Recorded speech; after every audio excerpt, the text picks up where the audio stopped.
Hello my friends, आप सुन रहे हमारी कहानी पैशनेट लव एपिसोड 16। तो चलिए स्टोरी को शुरू करते हैं।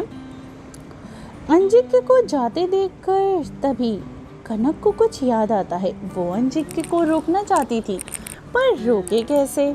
उसने मीठी की तरफ देखा और उसे इशारे से बोलने लगी अंजिक्य को रुकने के लिए। मीठी भी उसकी बातों को समझ गई। उसने अंजिक्य से कहा, भैया कनक दी आपको बुला रही हैं। मीठी की बात सुनकर अंजिक्य ने कनक की तरफ देखा, जो उसे ही देख रही थी। ये देख वो खुद उसके पास आ गया।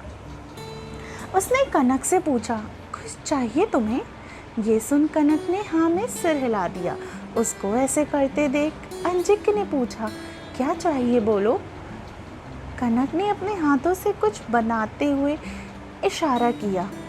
अंजिक्य को पहले तो समझ नहीं आया।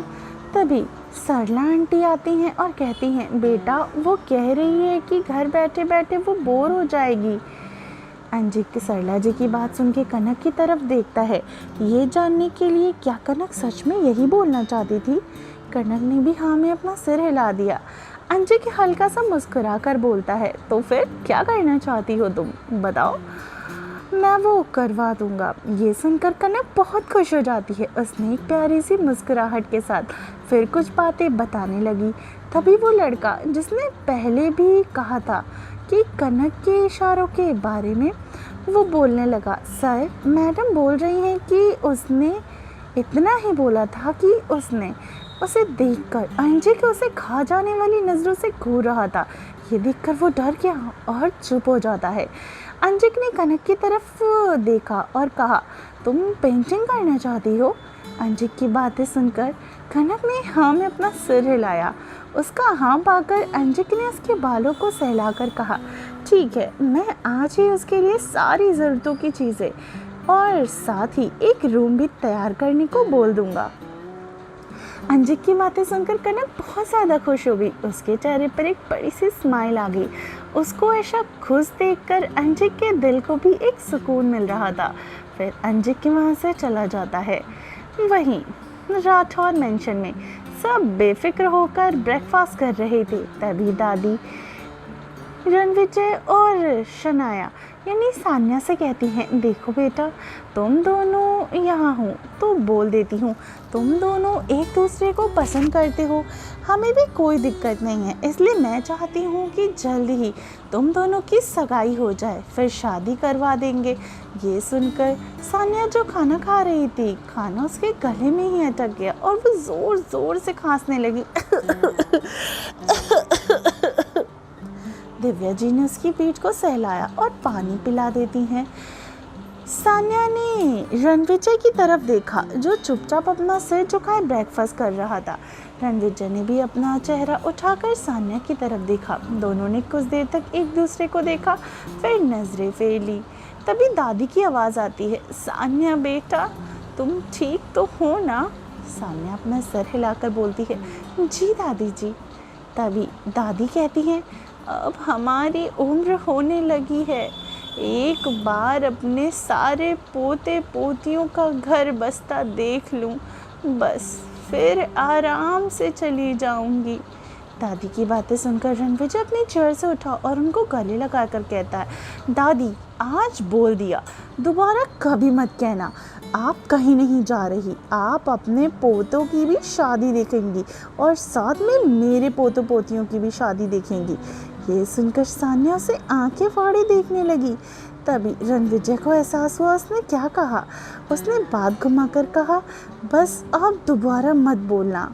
दादी उसकी बातें सुनकर मुस्कुरा के बोलती हैं, अच्छा ठीक है, नहीं बोलूँगी, बस तुम दोनों जल्दी शादी कर दो, फिर दूसरे को भी तो मनाना है। और वो तू तुझसे भी ज़्यादा नखरे करता है, पर मैं भी तो उसकी दादी हूँ, दादी, उसको मना कर ही रहूँगी। वहीं दूसरी तरफ शर्मा फैमिली में अमृता और शनाया के ऊपर बहुत ज़्यादा गुस्सा कर रही थी। उसने गुस्से में कहा, क्या कर दिया है तूने? अब वो कनक पता नहीं कहाँ होगी। अगर मर वर गई तो सारी प्रॉपर्टी ट्रस्ट में चली जाएगी। तुझे कहा था ना उसे ढूंढने को, तो क्या हुआ? अभी तक मिली कैसे नहीं वो तुझे? अपनी माँ को इतना गुस्से में देखकर शनाया डरते हुए बोलती है, माँ मैंने हर जगह पूछा पर उन लड़कों का कोई भी पता ही नहीं मिल रहा। वो लड़के कहीं गायब ही हो गए। और फिर मैंने क्लब वालों से भी पूछा, किसी ने कनक को बाहर आते हुए देखा ही नहीं। पता नहीं वो कहाँ चली गई है। ये सुन के अमृता का गुस्सा और भी ज़्यादा बढ़ गया। उसका तो मन कर रहा था वो शनाया के गाल पे एक और ज़ोरदार थप्पड़ मार दे। इस लड़की के दिमाग में थोड़ी सी भी अकल नहीं है।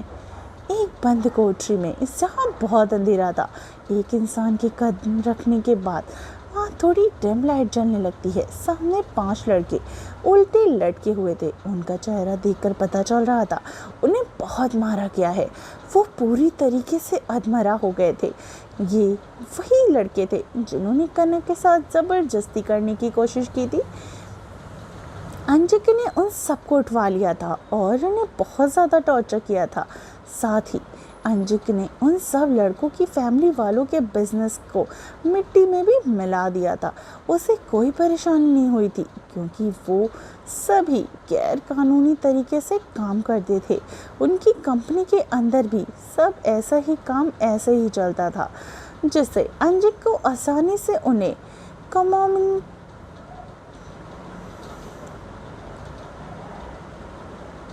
जिससे अंजिक को आसानी से उनके कमोमनीज के खिलाफ आसानी से सबूत मिल गए। और इसी तरीके से अंजिक ने अपने असिस्टेंट से कहकर इन सब के घर भिजवा दो, ये बोलकर वो वहाँ से चला जाता है। और फिर रात के 1 बजे कनक बैठी लंच कर रही थी, दोपहर के 1 बजे कनक बैठी लंच कर रही थी। तभी वहाँ सरला आंटी आके कहती हैं, बेटा अंजिक के बाबा ने आपके और रूम रेडी करवा दिया है, आप खाना खाने के बाद देख लीजिएगा।